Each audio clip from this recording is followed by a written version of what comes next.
Mr. Lu, under the new regime, should I still top up my children or my grandchildren's CPF? Well, Mr. Lu today will give you a special bonus.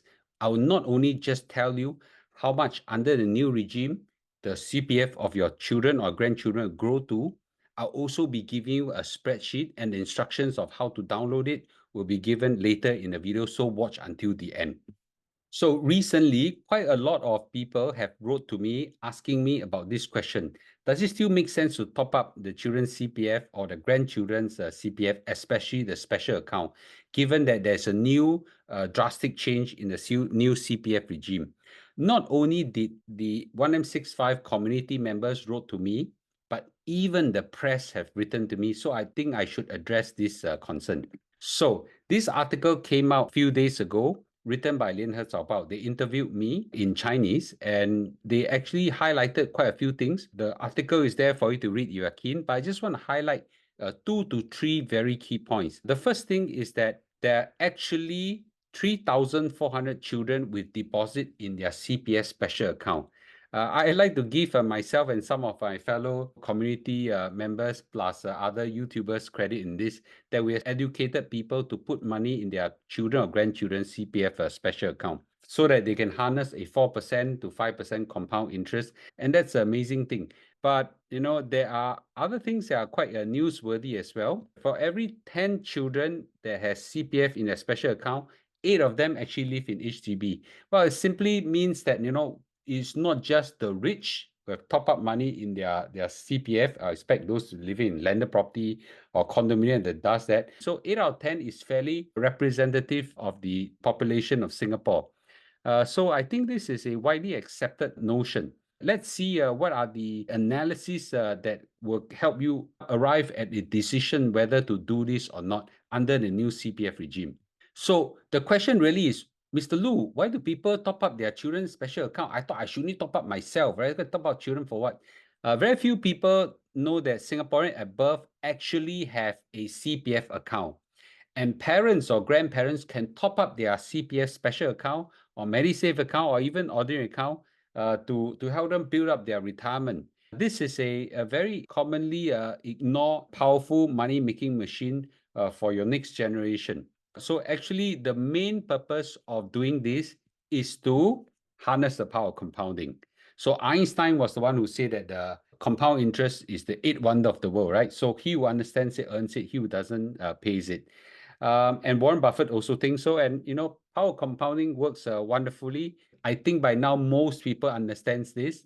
When I started the 165 movement about 10 years ago, I think power compounding is very alien to many people. Now I think a lot of people will understand this powerfully. And the interesting thing is this: assuming that two-person, one start with $10,000 at the age of 0, that means at birth, and another one start with $10,000 at age of 20. I assume that this is probably in the CPF account, and just let it compound. At 55 years old, the guy with $10,000 will reach $86,000, right? And the one who start at 20 years old will have less than that, $39,000.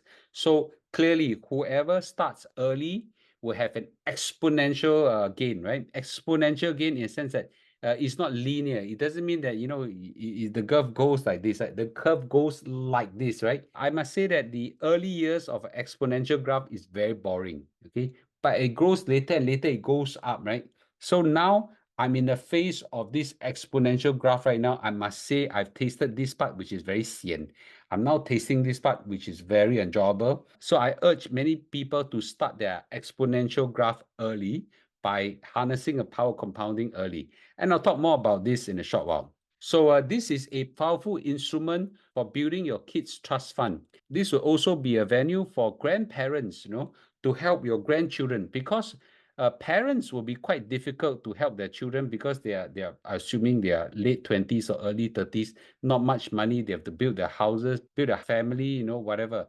But grandparents will have more resources to be able to do that. So this is a powerful channel for you to distribute your bequest to your next generation or the next generation early. So let's look at the different strategies that you could give money to your next generation or next generation in the CPF, and what does it result to. So I've written an article before called 10M65 many years ago, but today that scheme have changed. We should not look at 65 years old anymore. We should now look at 55 years old as the benchmark. Because after 55 years old, people now have a choice whether to put money in the OA or put it into the RA, and plus all other options. So let's just take a look at compounding from 0 to 55 years old with different strategy, right? So the scheme number one is that parents or grandparents can top up the grandchildren or children's special account at birth straight away to FRS. Now, of course, this parent or grandparents must be very rich to do that, right? Because if you want to put up a FRS, is $200,000, no? Okay. But I've seen very few. I've seen grandparents that do that. And their point is that, they want their grandchildren to know the grandparents really love them, and the grandchildren will probably remember them all the way to their retirement years after their grandparents have left. So the scheme number one is we put money into the special account and top up every year, okay, up to the person start working, up to the voluntary contribution of 37,740. I don't know why CPF this complicated formula that you can only top up to 37740, but this is the magic number that CPF have instituted. So year one, $205,000 FRS, year two, 37,700, year three, 37,700, year four, 37,740, and see what the number become. Watch this number right now. Yes, okay. If you do this, you will be able to reach 7 million at 55 years old.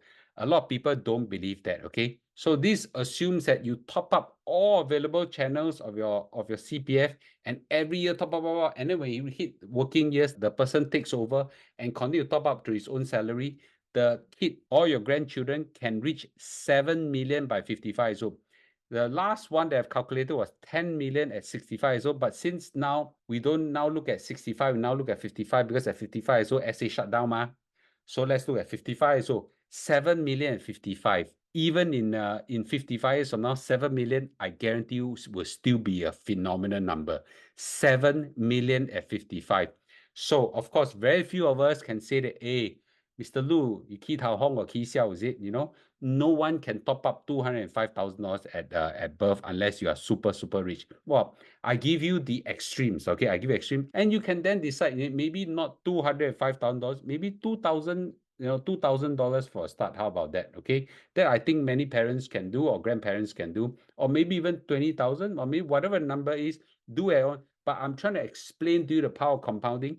Every number you put in compounds powerfully up. This is a strategy option number one.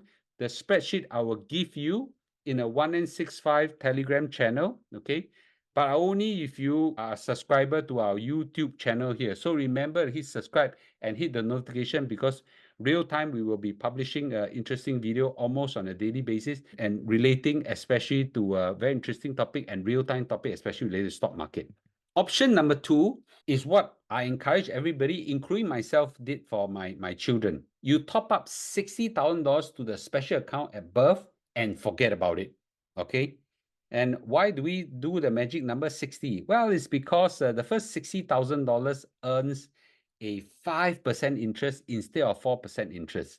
So you earn 4% interest in your special account at any amount above 60,000, but the first $60,000 you actually have an extra 1%, right? So that's a magic number we should all shoot for, because every year at 5%, they'll get how much? 60,000 times 5% is $300 or something like that, right? So you just compound, right? Compound, and this is a wonderful interest. The removal of the SA interest takes away 1.5% interest, and I've got tens of thousands of people now screaming and shouting, right? But let's not forget there's extra 1% for your grandchildren or your children to take. Government give you money, take or don't take, right? Take, right?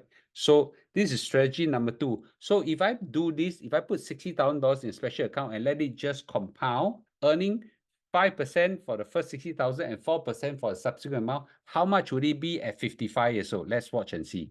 Well, if you do a one-time top-up and just be a good parent or grandparents, okay, after don't do anything, that $60,000 will grow to $600,000 at 55 years old. Now, of course, this is like, you might say, $600,000, not too much. Well, it's 10 times of what you put in, without doing anything, right? So 600,000 will still be a lot of money. Plus the fact that the child will be working along his life, okay, and he has his own CPF. This will fast track his growth of his special account. And there's one additional benefit. The children will be able to see for themselves, wow, the power of compounding, grows along years. This is the best education you can give them about power of compounding. They cannot touch this. The education will be there every day, every month, every year of their life, all the way to 55. So, and they cannot touch it and they can only see it grow. So what better way of allowing them to have this lesson? A lot of people say, but Mr. Lu, they cannot touch the money until 55. So do you think that's a bad thing? Because one of the way people lose the power of compounding is they go and hand itchy, go and touch it. A lot of parents say, but I want to give them money so they can use it early. Yes, then set aside other sum of money, right? If you say, but I only got $10,000, okay, put 5 into SA and 5 into cash or whatever other things they can touch. But allow them nothing that they can touch if you want it to compound, okay, for a lifetime so that they understand the power of compounding that to their benefit. And this is also in the spreadsheet that I'm going to put in Telegram. Remember, you have to be a subscriber to my 1M65 YouTube channel first. So this is indeed a powerful trust fund for your children or your grandchildren. But take note, I'm not telling you you need to put in $60,000. I'm not telling you you put in $200,000. I'm telling you, put whatever amount you want. I didn't put in $60,000 for my own children at their birth, because I only realized this at the later part of my life. But this is an interesting strategy. So I top up my kids $60,000 while they're still children, okay, not at birth, children, and let it compound. So today they have quite a sizable CPF savings, because they have compounded for more than a decade, okay, and I've seen them now able to understand, wow, this is a powerful compounding machine. So a little bit goes a long way. I think there is a Malay saying called silicate, lama jadi bukit, right? Little bits of grains or little bit of sand, when you accumulate them together, will make a mountain. Sorry if my translation is terrible, but I think that's a well way of saying it. So some people ask me, so Mr. Lu, I top up for my children first or top up for myself first? Of course lah, top up for yourself first. Take care of children first for what, right? And I think my content producer put this very clearly. You put on your oxygen mask to save yourself first before helping others. If you can't even take care of yourself, you can take care of kids for what? Let them go and struggle. Let them go and muscle themselves and train themselves. You take care of your special account to FRS first, okay? And let the powerful compounding work in your favor, and your retirement, okay, is secure. If not, you will then burden your next generation. What you can do is to deposit your children's ang pao into a special account, okay, which I do. And sometimes when the children, when they reach a teens, they want to go and work, advise them, put some of it in their special account, some of it they can spend it, right? Or in their bank account. The more you are financially independent, the children, can now focus more on their own independence. I've seen many children worrying for their own parents' retirement needs and things like that. That is a very backward thinking of parents to have your children take care of you. This is now 2024, for heaven's sake, not 1964, right? Your children now have to struggle for their own life. Cost of living is expensive, whatever is. So you got to be responsible for your own retirement first. So take care of yourself first by topping up for yourself first. Then you've accessed top our children. But grandparents, especially those who have enough, think about that for your grandchildren. Your legacy will remain on for many, many, many decades. Other very controversial consideration that I would like to share with everybody, this is what I think, okay, and you can disagree. Number one is that if you give cash to them, and a lot of parents do that, right, that will have a risk of spoiling them, right? Then they will take away the impetus to work hard for themselves. I work my kids since they were teenagers, and they have to work, for their life, so they understand the power of their own muscles and the joy of being independent. Number two is that I see a lot of parents are like fanatical about giving their children a property. I am a big believer that parents should not give money or property to their children unless they work for it. And I understand that property now is very expensive. Children cannot buy a property themselves without a parent's help. Yes, then, provide the most smallest help. Recently, my daughter has begun the process of applying for BTO. Interestingly, she's still in university, and so is her boyfriend. None of them asked us for help, right? I like that, right? Because they have actually earned enough money on their life to pay for the initial deposit. And now say the initial deposit of BTO has also been lowered. I like that, then they have the power of independence in themselves. They can be proud of themselves. I don't believe in spoiling our kids, okay, by giving them money, okay, unless they work for it. This is my philosophy. You have a different family philosophy. I will not interfere, and I cannot comment on you, but I think this is what I believe in. And if you have to give money to your children for the first property, remember not to overdo it, right? When you overdo it, okay, you give them a sense of entitlement, self-entitlement, and also have the risk of spoiling them, all right? Thanks for watching my YouTube today. I hope you have learned something today, and I would like to share the spreadsheet of this 7M55 calculations with everybody, including the one that help you to top up to $600,000 if you put in $60,000.